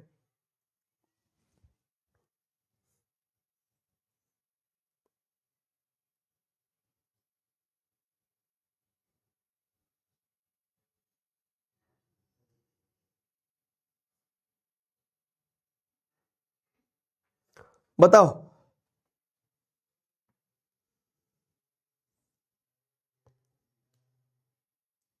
किसने सही दिया।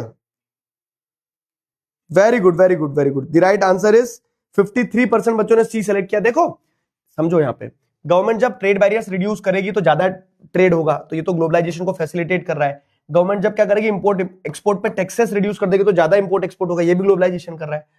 रिस्ट्रिक्शन गवर्नमेंट ने रिड्यूस कर दिए, फॉरेन इन्वेस्टमेंट के ऊपर कोई रिस्ट्रिक्शंस नहीं, आप जितना बाहर से पैसा लगाना चाहो उतना लगा सकते हो, तो ये भी क्या कर रहा है, वो कर रहा है, प्रमोट कर रहा है एक तरह से ग्लोबलाइजेशन को। लेकिन ये second statement, government reduces competition among producers, ये गलत है। गवर्नमेंट क्या करती है, कोई प्रोड्यूसर्स के बीच में कंपटीशन रिड्यूस नहीं कर रही है, ठीक है। Government reduces competition among producers, तो गवर्नमेंट ने क्या करके रखा ना, कंपटीशन को और बढ़ा के, जब आप कंपटीशन रिड्यूस कर दोगे तो इससे तो फिर मोनोपोली हो जाएगी, जितना कंपटीशन होगा उतना ज्यादा ग्लोबलाइजेशन होगा, तो ये गलत था। तो 1 3 4 सही है, ठीक है, 1 3 4। चलो अब देख लो इस चैप्टर के सारे कीवर्ड जो है ना, जैसे इस चैप्टर में मल्टीनेशनल कॉर्पोरेशन मतलब एमएनसीज है, जो एक से ज्यादा देश में कंपनीज, फॉरेन ट्रेड क्या होता है, फॉरेन इन्वेस्टमेंट क्या होता है, ग्लोबलाइजेशन क्या होता है, ठीक है, ग्लोबलाइजेशन क्या होता है, उसके बाद में क्या ट्रेड बैरियर्स क्या होते हैं, ट्रेड बैरियर्स क्या होते हैं, लिबरलाइजेशन क्या होता है, इंफॉर्मेशन कम्युनिकेशन टेक्नोलॉजी क्या होता है। तो सारे जो जो टर्म पूछे जा सकते हैं वो कुछ होमवर्क क्वेश्चन है, और ये 4 सब्जेक्टिव होमवर्क क्वेश्चन है कि ग्लोबलाइजेशन प्रोसेस से ग्लोबलाइजेशन प्रोसेस क्या है, रैपिड इंटरकनेक्शन और इंटीग्रेशन है कैसे। तो आप बताओगे कि मूवमेंट ऑफ गुड्स से पीपल है, पीपल के मूवमेंट को लोग उतना प्रेफर नहीं करते, लेकिन गुड्स के मूवमेंट से फॉरेन ट्रेड और फॉरेन इन्वेस्टमेंट की मदद से होता है, तो वो एक्सप्लेन करना है। टेक्नोलॉजी कैसे इंपॉर्टेंट फैक्टर है ग्लोबलाइजेशन का, एग्जांपल के साथ समझाओ, तो आप ट्रांसपोर्टेशन टेक्नोलॉजी और इंफॉर्मेशन कम्युनिकेशन टेक्नोलॉजी के डेवलपमेंट से समझा सकते हो। Why did trade policy implemented in 1991 stimulated globalisation in India. तो 1991 में हमने क्या करा, ट्रेड रिस्ट्रिक्शंस को रिमूव कर दिया, जिससे सामान आने जाने लगा, लिबरलाइजेशन पे हमने फोकस किया, तो ग्लोबलाइजेशन बढ़ा। तो liberalisation of foreign trade and foreign investment policy has shown a far reaching changes in India. अब ऐसे ओपन एंडेड क्वेश्चन भी आएंगे, देखो 2023 में आया है, तो लिबरलाइजेशन ऑफ फॉरेन ट्रेड और फॉरेन इन्वेस्टमेंट से क्या हुआ, क्वालिटी ऑफ गुड्स हो गए, हमारे कॉम्पिटिटर्स जो हमारे लोकल प्रोड्यूसर्स थे उन्होंने अपनी क्वालिटी इंप्रूव करी, कंपटीशन बढ़ा जिससे प्रोडक्ट के टाइप्स बढ़ गए, ठीक है, ये सारा सब कुछ इकोनॉमी में डेवलपमेंट हुआ, ये सब कुछ क्लियर है, समझ आया, क्लियर हुआ। देखो छोटा इतना ही चैप्टर है बस, हाँ एक मिनट रुकना, हाँ इस चैप्टर में इतना ही आना है बाबू, ठीक है, इस चैप्टर में इतना ही आना है। पानी पी लो जरा सब तुम भी, एक बार मैं भी पी लेता हूं, पानी पी ले।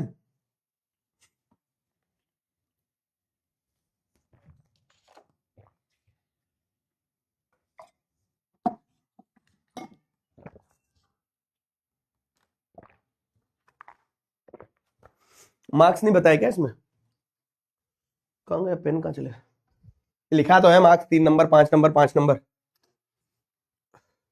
इस चैप्टर से इतना ही आना है बस, हाँ यस इतना ही है चैप्टर, पूरा चैप्टर नहीं पढ़ना है। सीबीएसई का सर्कुलर देखोगे तो पूरे चैप्टर को नहीं पढ़ना है हमें, बोर्ड्स में आपके चैप्टर इतना ही आना है।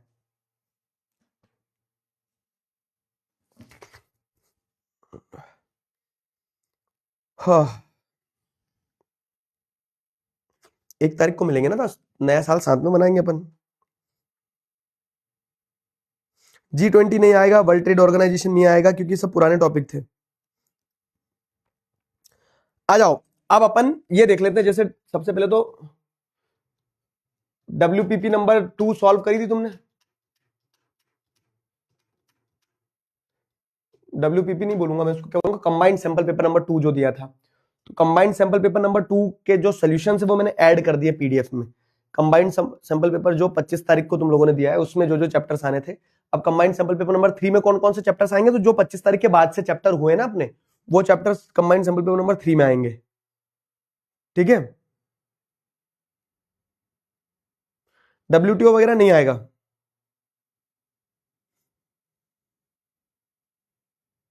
ठीक है। मेरी ब्रह्मास्त्र की बुकलेट चोरी हो गई, ले एक चीज नहीं संभाल पा रहे हो। 1 तारीख को क्लास है, यस यस, कल एसएसटी की क्लास बस कल नहीं होगी, कल क्योंकि छुट्टी है, कल I am travelling somewhere. Combined sample paper number 2 नहीं करा है, क्यों नहीं करा है, एसएसटी और साइंस का नहीं, मैथ्स का नहीं, मतलब साइंस और मैथ्स का नहीं हुआ।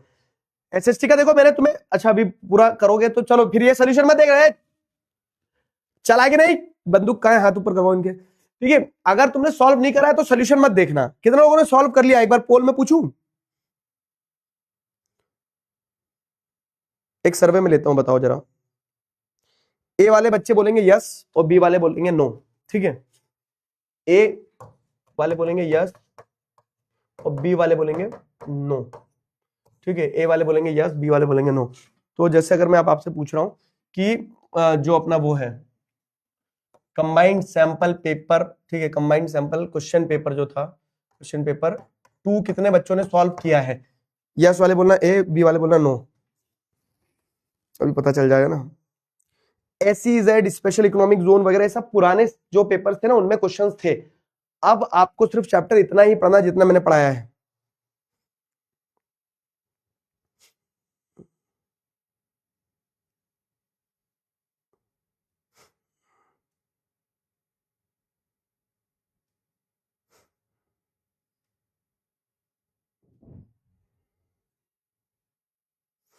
क्लियर हुआ, बताओ जरा सर्वे में। अब तुम्हारा कोई डाउट है तो पूछते चलो, तो अगर नहीं किया है तो सोल्यूशन मैंने दे दिया, लेकिन चीटिंग मत करना। लॉन्ग आंसर क्वेश्चंस और शॉर्ट आंसर क्वेश्चन जो दिए थे तो उनके भी आंसर यहाँ पे लिख दिया है, ठीक है, सारे एक्सप्लेनेशन के साथ में, असर्शन रीजन वगैरह भी। वेरी शॉर्ट आंसर में जैसे what is the significance of having third tier of government in large country like India, तो अब उसमें लिख देंगे कि ये सारे सोल्यूशन लिखे हुए हैं इसमें बाबू। थर्ड टियर होने का फायदा क्या है, 2 नंबर का क्वेश्चन था ये, तो 2 पॉइंट कि लोकल गवर्नमेंट जो है तो लोगों के पास, लोगों के बीच में काम करती, तो उनके लिए काम करना बेटर रहेगा, ठीक है। डायरेक्ट डिसीजन मेकिंग प्रोसेस में लोग पार्टिसिपेट कर पाते हैं, तो ये आंसर में जाएगा। फिर क्या है, फिर जैसा what write any 2 causes of civil disobedience movement, तो सिविल डिसोबीडियंस मूवमेंट के पीछे पहला कारण क्या है, साइमन कमीशन। दूसरा, साइमन कमीशन जो आया तो साइमन कमीशन ने क्या करा कि इंडियंस को वो नहीं दिए, कोई भी इंडियन मेंबर नहीं दिए थे। फिर क्या है, पूर्ण स्वराज का हमने डिक्लेरेशन किया लेकिन हम आजादी मिल नहीं पाई। इन कारणों से फिर क्या है, महात्मा गांधी ने सिविल डिसोबीडियंस मूवमेंट लॉन्च किया था। फेडरलिज्म के 3 फीचर क्या थे, तो लिख सकते हो 2 और more than 2 levels of government, her level का अपना जुरिसडिक्शन, कॉन्स्टिट्यूशनली गारंटीड होती है पावर। फिर क्या है, state 3 importance of forest and wildlife in our country, तो बायोडाइवर्सिटी मेंटेन करना है, फॉरेस्ट जो है तो एक बहुत, मैंने सारे पॉइंटर्स लिखे हैं जो इकोनॉमिक एक्टिविटीज में कंट्रीब्यूट करते हैं, वाइल्ड लाइफ और वेजिटेशन, ये सारा सब कुछ है ना।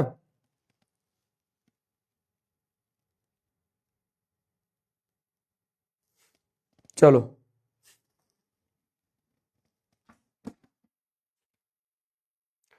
क्लियर है।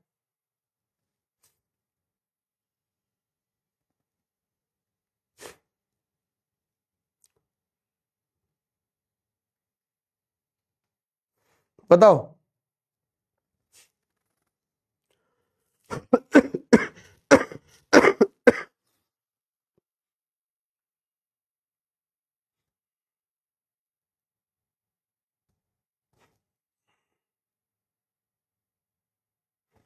क्लियर हुआ। Sairaj happy birthday in advance, लेकिन ये बताओ क्वेश्चन आंसर किए कि नहीं।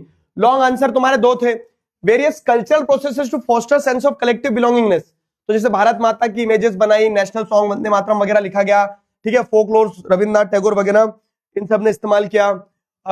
Use of icon and symbols एक इंपॉर्टेंट चीज है। रीडिस्कवरी ऑफ इंडियाज पास्ट, जैसे हमने क्या किया, रीइंटरप्रिटेशन ऑफ हिस्ट्री पे फोकस किया। फिर क्या है, poor house hold in rural area still depend on informal source of credit, money on credit से आया है, ठीक है।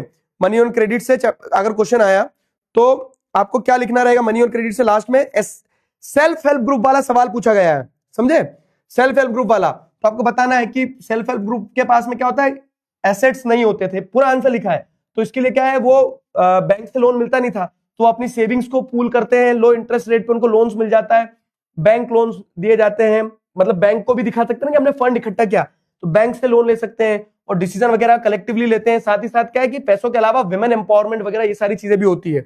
क्लियर है। तो जिन, देखो एक बार कितने बच्चों ने दिया है रिजल्ट, 70% बच्चों ने सॉल्व कर लिया है, ठीक है, वेरी गुड। 70% बच्चों ने सॉल्व कर लिया है पेपर, तो ये अच्छी बात है। बाकी जिन्हें नहीं किया है, सुन ले मेरी बात, ऐसा मारूंगा चाटा, चक्कर आ जाएंगे यार, क्यों नहीं सॉल्व करते हो जब क्या मतलब फिर अभय बैच में आने का, अभय बैच में आने का मतलब क्या रहा तुम्हारा, अगर तुम टेस्ट पेपर सॉल्व नहीं कर रहे हो तो, समझे। और जेई नीट मत करो मुझसे, मैं देखो पहली बात तो मैं जेई नीट पेपर दिया नहीं, लेकिन हमें इतना पता है कि हमें उन चीजों में नहीं घुसना है जिसमें हमारे बच्चों का नुकसान ऐसा हो जाए कि यार, मतलब बहुत सारे चैलेंजेस हैं उसमें। और बाकी आपके शोभित भैया, प्रशांत भैया और बेटर बताएंगे तुम लोगों को क्या समस्या है, ठीक है। तो हम अभी के लिए तो जितना मुझे आइडिया है, मुझे जो दिख रहा है कि जैसे अब 11th-12th में है हमें, तो 11th-12th के बच्चे जो है उनको हम बेहतरीन तरह से पढ़ा सकते हैं, तो हम पढ़ा रहे हैं, हम वो करेंगे जिसमें हम सबसे ज्यादा कॉन्फिडेंट होंगे, ठीक है। और वो पूरा माफिया कल्चर है तो उससे भगवान बचाए, वैसा सिस्टम है। मतलब हमने पहले सोचा था, लेकिन फिर हमें समझ में आया कि यार ऐसा नहीं है कि हम बच्चों को प्रॉमिस करें और किसी चीज में जाके हम भी फंस जाएं, बच्चों को भी फंसा दें, तो इट्स बेटर कि हम जो कर रहे हैं वो करते रहें, ठीक है। बड़े स्केल पे एक तरह से गुंडागर्दी वहां देखने को मिलती है आपको, तो पढ़ाना है ना, गुंडागर्दी क्या करना है, तो इट्स बेटर कि हम दूर रहें। ऑफलाइन में जैसे अगर तुम देख लो तो क्या है सिस्टम, ऑनलाइन में देख लो तुम क्या है सिस्टम। क्लियर हुआ, ये समझ में आया कि नहीं बताओ। 1 जनवरी को कोई छुट्टी नहीं है, चुपचाप 10वीं में, अभी 10वीं पढ़ा रहा हूं ना, पढ़ चुपचाप ऑप्शन ए में यस था, अच्छा, अरे बाप रे, मैं तो सोचा था 70% बच्चों ने करा है। इधर इधर इधर बाल पकड़ के लाऊं तेरे इधर, 70% बच्चों ने नहीं किया, मात्र 30% बच्चों ने किया। मैं ना सोल्यूशन ही नहीं दूंगा, जाओ कट्टी कट्टी। अब तो तू, अब तू देख, अब तू गया अब कोई सोल्यूशन ही नहीं मिलेगा तुम्हें कंबाइंड सैंपल पेपर नंबर 3 का। अगर पेपर मिल रहा तो सॉल्व करो यार, ये क्या तरीका है। मात्र 30% बच्चों ने सॉल्व किया है सर्वे रिजल्ट के हिसाब से, 29.96% बच्चों ने। मुझे जब 30 पे इतना गुस्सा आया तो 70 पे सोचो मैंने कितना गुस्सा घूट बना के पी लिया कि सॉल्व ही नहीं कर रहे, क्या करवाना है। डाउट्स हो तो कुछ पूछ लो, नहीं तो जाओ, भाग जाओ उधर क्लास में से, नहीं करवा रहे। मेकिंग ऑफ ग्लोबल वर्ल्ड वाले चैप्टर से कोई डाउट है क्या? शुरू करते आ जाओ। ये उसके होमवर्क क्वेश्चन के सोल्यूशन है, सोल्यूशन होमवर्क क्वेश्चन के डेली आपको मिलते जा रहे हैं। मेकिंग ऑफ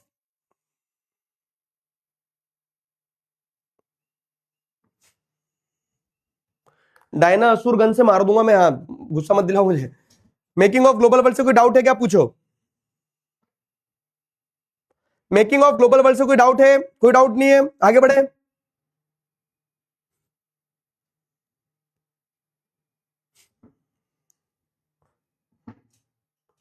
ठीक है,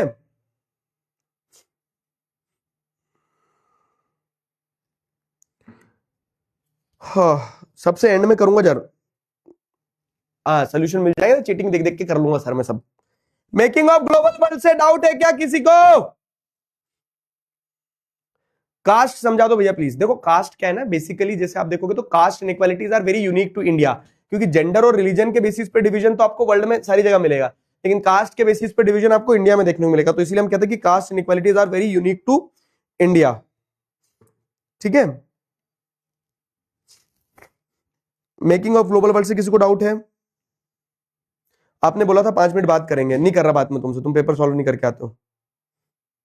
जेंडर कास्ट रीजन के होमवर्क क्वेश्चन के आंसर अपलोड नहीं हुए, हो गए, ये देखो आंसर पूरे बने हुए हैं। Water resource gender region caste के क्वेश्चन आंसर बने हुए हैं, तुम चेक करो, तुम्हें दिख नहीं रहे होंगे, अपलोड तो सारे हुए हैं। 1 मिनट चेक कर लेते हैं, अभी 2 मिनट। दूध का दूध, पानी का पानी। अतुल, अतुल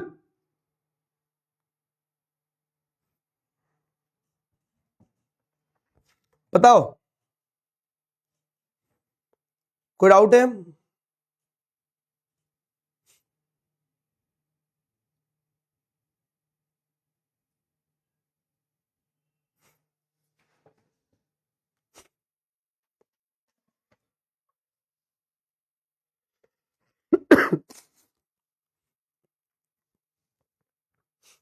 अभी एक बार चेक कर लेंगे।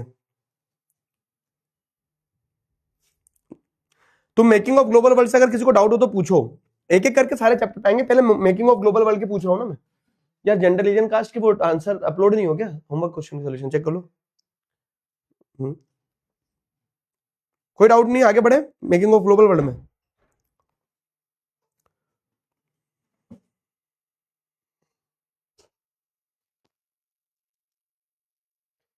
मेकिंग ऑफ ग्लोबल वर्ल्ड का मुझे एक भी डाउट नहीं दिखा अभी तक। हाँ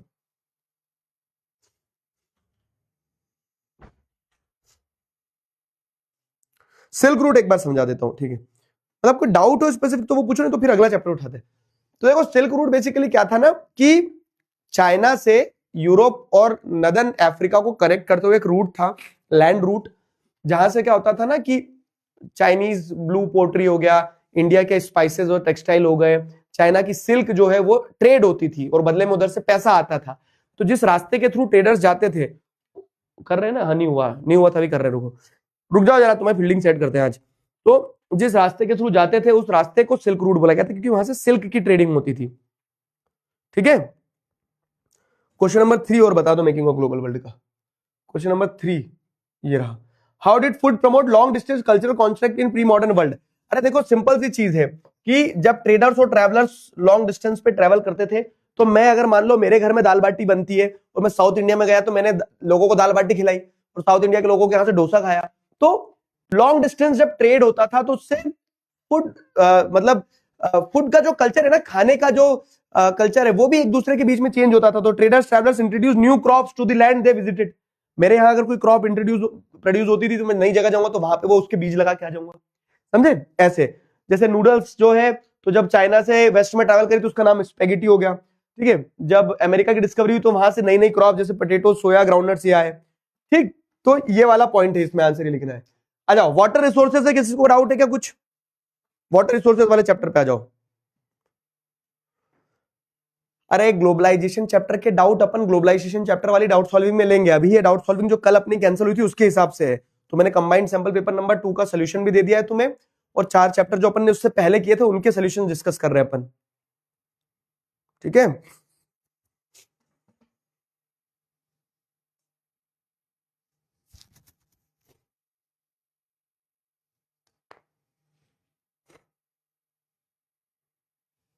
बताओ।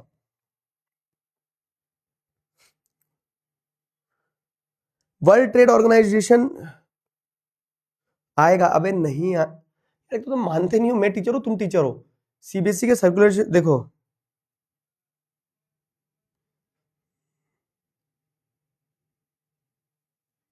वाटर रिसोर्सेज से पोटैटो ब्लिट, ये क्या होता है अपना? आयरिश पोटैटो फेमाइन आई थी जब आयरलैंड में पोटैटो की फसल खराब हो गई थी, तो बहुत सारे लोगों की मृत्यु हो गई थी क्योंकि खाना नहीं था, और वो बहुत सारे लोग पोटैटो की फसल के ऊपर डिपेंडेंट हो गए थे। जेंडर, रिलीजन, कास्ट पे भी अभी आ रहे हैं, पहले वाटर रिसोर्सेज पे। हिस्टोरिकल डैम्स, हिस्टोरिकल डैम्स नहीं है बाबू, वो क्या था ना, आप देखेंगे तो ancient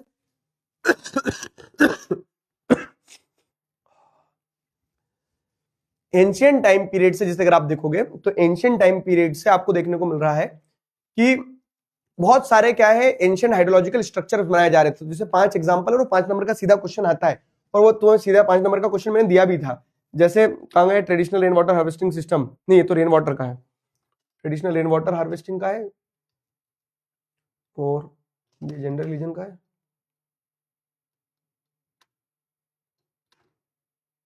making of global world आ गया,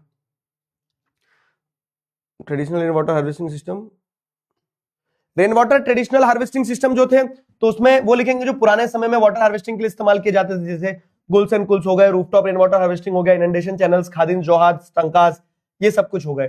और जो एंशिएंट हाइड्रोलिक स्ट्रक्चर्स की अगर हम बात करें, तो एंशिएंट हाइड्रोलिक स्ट्रक्चर में ये क्वेश्चन दिया तो था, जैसे आप देखेंगे तो 1st सेंचुरी बीसी में श्रृंगावेरापुरा नियर इलाहाबाद, वहां पे आपको क्या देखने को मिलता है कि वाटर हार्वेस्टिंग सिस्टम देखने को मिल रहा था।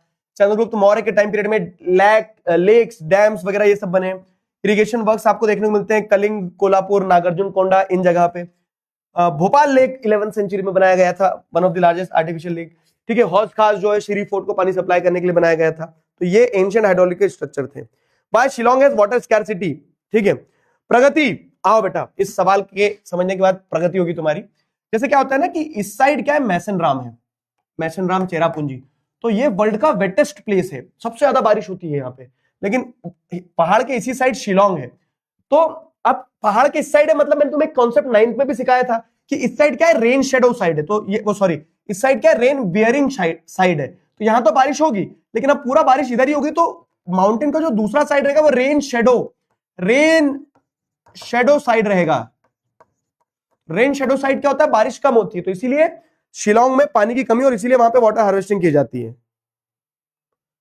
कॉर्न लॉज एक्सप्लेन कर दीजिए। अबे अर्पित यादव, ये कॉर्न लॉज अलग चैप्टर का है, ये सिलेबस का भी पार्ट नहीं है, टेंशन मत लो।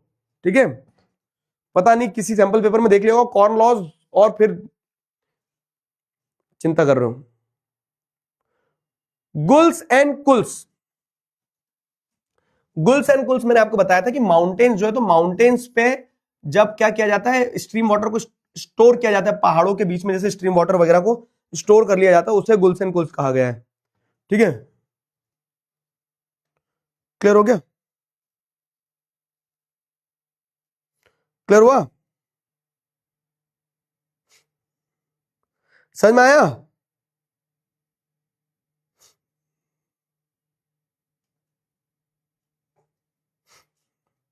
क्लियर हुआ?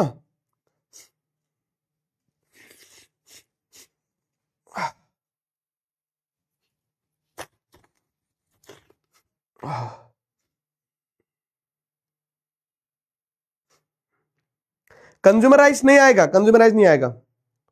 और बताओ, वाटर रिसोर्सेस से डैम्स बता दो, डैम्स क्या है? तो डैम्स जो रहते हैं, तो a structure created against the flowing river, एक बहती नदी के आगे अगर एक स्ट्रक्चर बनाते हो, ठीक है, विच ऑब्स्ट्रक्ट्स, रिटार्ड्स और directs the flow of water, तो वो स्ट्रक्चर जो क्या करता है, वो स्ट्रक्चर जो वाटर के फ्लो को ऑब्स्ट्रक्ट, रिटार्ड और डायरेक्ट करता है, उसे क्या कहा जाता है? उसे डैम कहा जाता है। ठीक है, उसे डैम कहा जाता है। नहीं, उस स्ट्रक्चर को डैम नहीं कहते बाबू। जो पीछे, अब ये जब आपने स्ट्रक्चर बनाया, एक बिल्डिंग बना दी, मान लो एक बिल्डिंग बना दी या फिर एक वॉल बना दी, इस वॉल को बनाने के बाद में आपने क्या कर दिया, वाटर के फ्लो को ऑब्स्ट्रक्ट कर दिया, किसी तरह से रोक दिया। तो वाटर के फ्लो को जब ऑब्स्ट्रक्ट कर दिया आपने, तो आपको समझ में आता है जो पीछे पानी भरेगा, जो पीछे पानी भरा है, इस पानी के भरे हुए उसको तालाब को क्या कहेंगे आप? रिजर्वायर। तो रिजर्वायर जो बनता है पीछे, इस रिजर्वायर को डैम कहा जाता है, और ये जो स्ट्रक्चर रहता है, इस स्ट्रक्चर में गेट्स रहते हैं जिन्हें स्पिलवेज कहा जाता है। ठीक है, रेंडर पेस्ट भी नहीं आएगा। अरे यार, सब सिलेबस के बाहर की चीजें पूछ रहे हो तुम। मेकिंग ऑफ ग्लोबल वर्ल्ड में था रेंडर पेस्ट, लेकिन वो सिलेबस में नहीं है अब।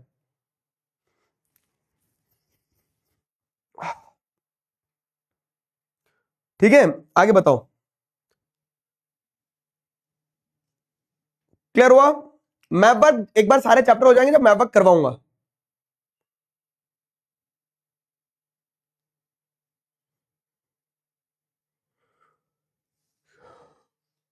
भव्या लाकरा, क्या डाउट है बेटा तुम्हारा?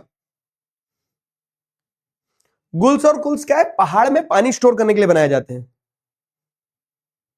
नहीं, मूड वूड सब सही है, मेरे को मेरी तबीयत सही नहीं है बहुत। नाक इंसान को है ना, कोई गोली मार दे वो चल जाएगा, सह लूंगा ऐसे, लेकिन सर्दी ना हो बस।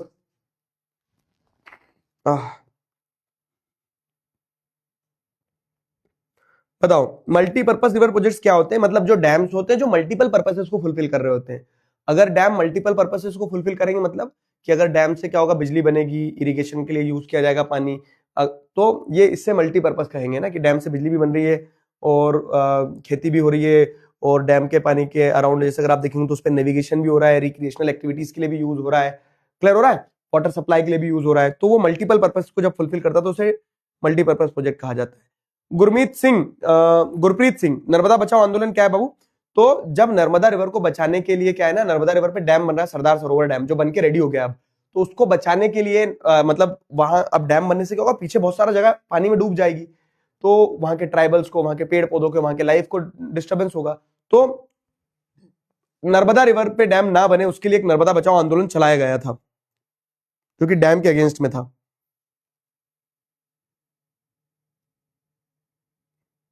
ठीक है, क्लियर हुआ?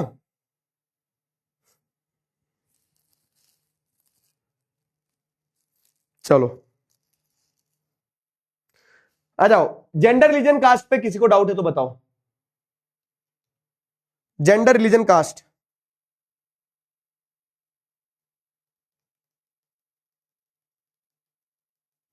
जेंडर रिलीजन कास्ट पे बताओ, फिर मनी एंड क्रेडिट के डाउट लेंगे।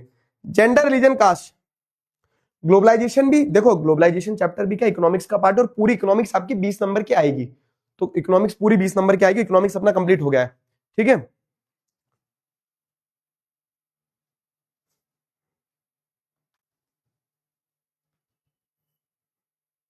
बताओ। वाटर रिसोर्सेज हो गए, अब वाटर रिसोर्सेज के बाद में आ जाओ जेंडर रिलीजन कास्ट पे।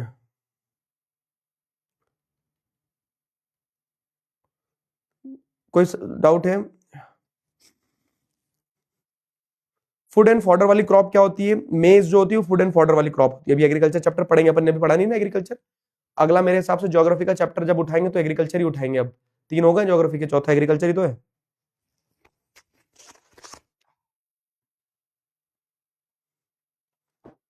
हाँ, कास्ट इन पॉलिटिक्स बता दो। मतलब इसमें क्या होता है ना, कास्ट इन पॉलिटिक्स में, कि कास्ट क्या इंपॉर्टेंट रोल प्ले करती है। तो इसके सारे क्वेश्चन आंसर देख लो। विमेन क्यों पीछे है, विमेन वाले टॉपिक से क्वेश्चन है। विमेन रिप्रेजेंटेशन इंडिया में क्या है, तो जैसे कम है लेकिन अभी अब लॉ लिया है। सेकुलरिज्म क्या है, सेकुलरिज्म के features. 3 problems of communalism in Indian politics, तो इंडियन पॉलिटिक्स में कम्युनलिज्म किस किस तरह से अलग अलग फॉर्म ले सकती है वो। Caste takes several form in politics, तो जो कास्ट इन पॉलिटिक्स आप पूछ रहे हो, ठीक है, तो वो सारा सब कुछ। तो जैसे अगर आप देखें कि कास्ट इन पॉलिटिक्स की अगर बात करें, तो कास्ट इन पॉलिटिक्स में क्या जाएगा आपका? कास्ट इन पॉलिटिक्स में पहला पार्ट जाएगा कि कैसे कास्ट एक इंपॉर्टेंट रोल प्ले करती है पॉलिटिक्स में। ठीक है, कास्ट कैसे इंपॉर्टेंट रोल प्ले करती है पॉलिटिक्स में? तो किसी भी जगह पे टिकट देने से पहले पॉलिटिकल पार्टीज जो है कास्ट कंपोजिशन देखते हैं कि वहां किस कास्ट के लोग रहते हैं। ठीक है, कास्ट सेंटिमेंट्स का यूज किया जाता है, तो अपील वोटर्स, महाराष्ट्र में छत्रपति शिवाजी महाराज का नाम लिया जाएगा, राजस्थान में महाराणा प्रताप जी का नाम लिया जाएगा। ठीक है, तो ऐसे कास्ट सेंटिमेंट्स का इस्तेमाल किया जाता है by political parties to foster votes. Universal run franchise के आने से चलते हैं, समझ में आ गए, चाहे छोटी कास्ट हो बड़ी कास्ट हो, सारी कास्ट के वोट चाहिए, तो हर कास्ट के बारे में सोचना होगा। तो ऐसे caste plays a very important role in politics. MP Narmadapuram से बोल रहा हूं सर, मेरा ब्रह्मास्त्र नहीं आया है। चंद्रेश बेटा एक बार मेल डाल दो, सपोर्ट टीम से बात कर लो। हमने ऑलमोस्ट सबके ब्रह्मास्त्र जो डिलीवर करवा दिए, जिनके नहीं है और तुमने अभी अभी एनरोल किया है जैसे मान लो, तो अभी थोड़ा समय लगेगा।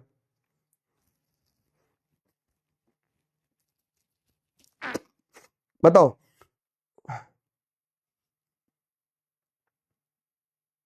UPI modern form of money में लिख सकते हैं, लेकिन आपकी बुक में दिया तो लिखो मत वो। UPI also modern type of money, bank में जो पैसा है वो मनी में ही आपका मॉडर्न फॉर्म ऑफ मनी। ठीक है।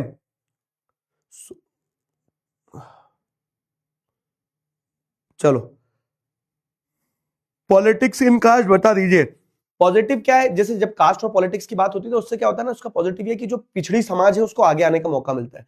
नेगेटिव लेकिन जब ये है कि जब पॉलिटिक्स में कास्ट कास्ट कास्ट करने लगते हो आप, तो उससे आप क्या करते हो, उससे आप जो दूसरे इंपॉर्टेंट मुद्दे हैं जैसे शिक्षा, स्वास्थ्य, रोजगार, इनको एक साइड रख देते हो, जाट, ब्राह्मण, गुजर, राजपूत, इसमें फंस जाते हो, तो वो गलत है।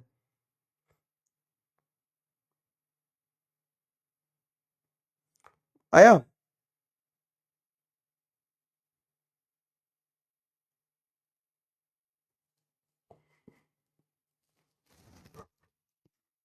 चलो बताओ नेक्स्ट।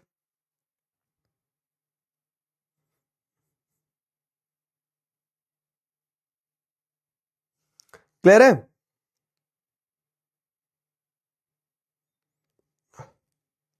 हिस्ट्री का प्रिंट कल्चर चैप्टर आएगा, हाँ आएगा, अभी पढ़ेंगे अपन इस हफ्ते ही शायद। अब जैसे कब होगा, 5-6 तारीख में अपन प्रिंट कल्चर पढ़ेंगे शायद, हाँ।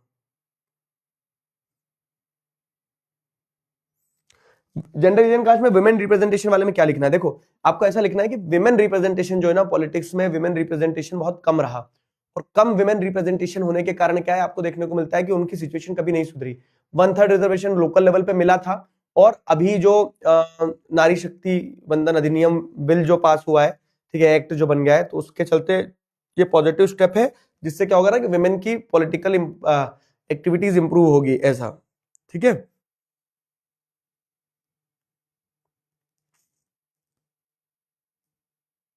क्लियर है।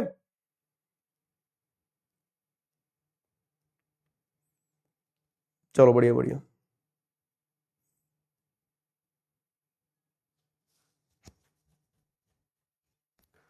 एलेगरी क्या होता है, एलेगरी मतलब क्या, अबे किस चैप्टर का पूछ रहा हूँ, किस चैप्टर की बात करते हो।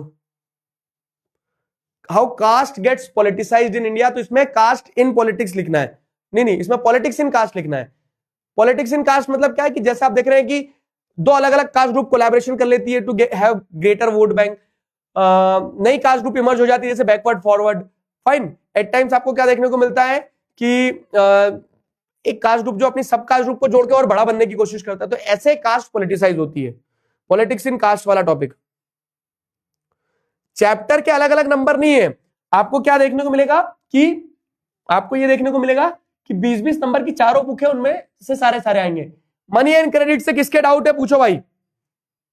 आपकी हाइट छोटी हो गई, नीचे से कटवाई करवा ली है 2-2 feet.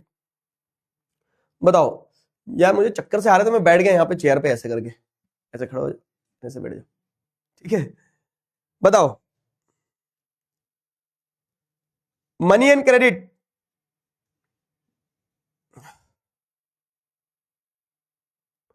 Money and credit,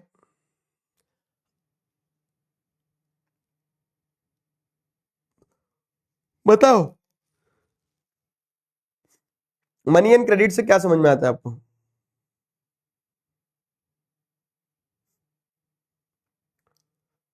secular state पिछले वाले चैप्टर का डाउट पूछो, मतलब एक India is a secular country, मतलब जहां पे हम सारे क्या करते हैं, जहां पे हम सारे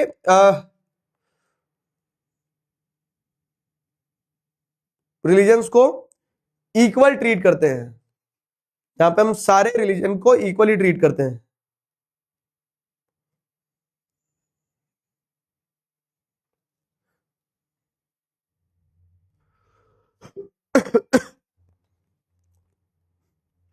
ठीक है, तो India is a secular country, उसके प्रोविजंस पे क्वेश्चन ये मैंने तुम्हें दिया भी था, और जेंडर रीजन कास्ट में सारे क्वेश्चंस दिए थे और उनके आंसर्स भी हैं। क्वेश्चन जब डाउट सॉल्विंग होती है, डाउट सॉल्विंग में ऐसा पूछा करो कि इस पे ये दिक्कत थी, तो स्पेसिफिक डाउट समझ में आता। टॉपिक लिख देते हो बड़ा सा, क्लास में क्या कर रहे थे फिर। क्रेडिट क्या होता है, क्रेडिट को बाबू लोन कहते हैं, जो लोन होता है उसको क्रेडिट कहते हैं। फॉर्मल और इनफॉर्मल मतलब कि वो लोन जहां पे आप गवर्नमेंट रेगुलेटेड जैसे बैंक से कोऑपरेटिव से लोन ले रहे हो तो वो फॉर्मल लोन कहलाएगा, जहां पे टर्म्स ऑफ क्रेडिट सही रहती है। और इनफॉर्मल लोन क्या होता है, जहां पे आप गवर्नमेंट रेगुलेटेड बॉडी से लोन नहीं ले रहे हो, दोस्तों से, मनी लेंडर से, एम्प्लॉयर से, ठीक है, जहां जो आपको एक्सप्लॉइट कर सकते हैं, वो इनफॉर्मल सेक्टर ऑफ लोन कहलाता है। ठीक है,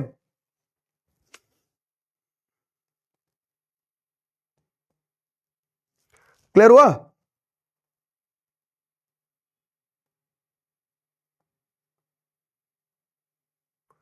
क्लियर है?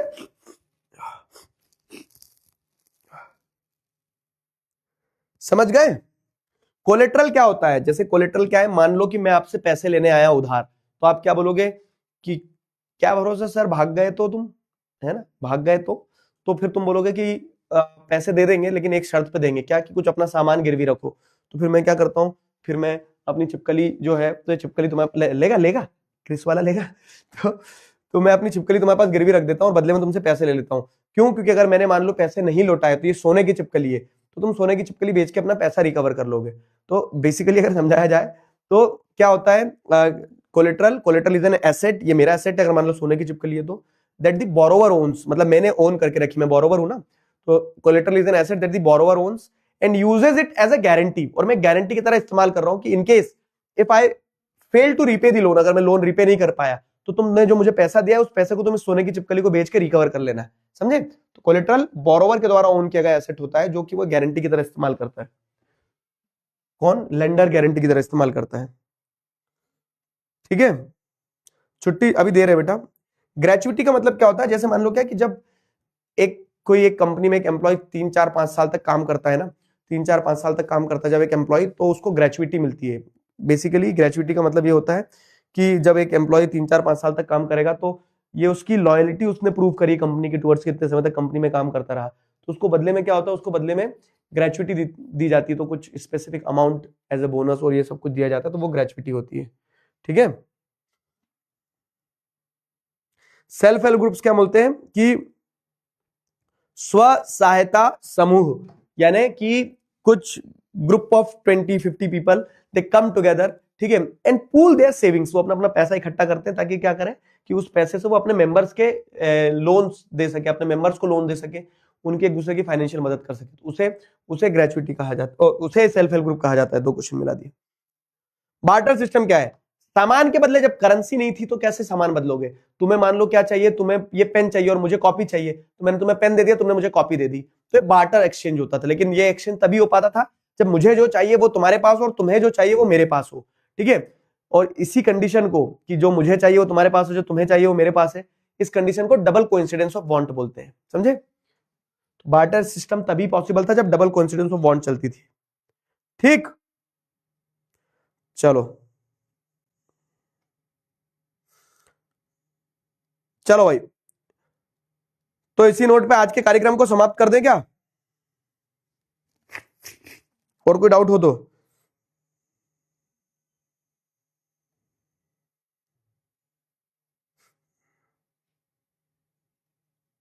Anshuman will be dept trap समझा दो। डेप्ट ट्रैप क्या होता है, जैसे मान लो मैंने 1 लाख रुपए का लोन लिया, अब 1 लाख रुपए के बदले में मुझे 1,60,000 रुपए वापस करना थे, लेकिन मैंने कुछ पैसे कमा ही नहीं पाया, 1 लाख रुपए का लोन लेके मैंने मात्र 1,30,000 रुपए कमाया, तो मैंने क्या करा, पूरे पैसे लोन रीपे करने में ही भर दिए।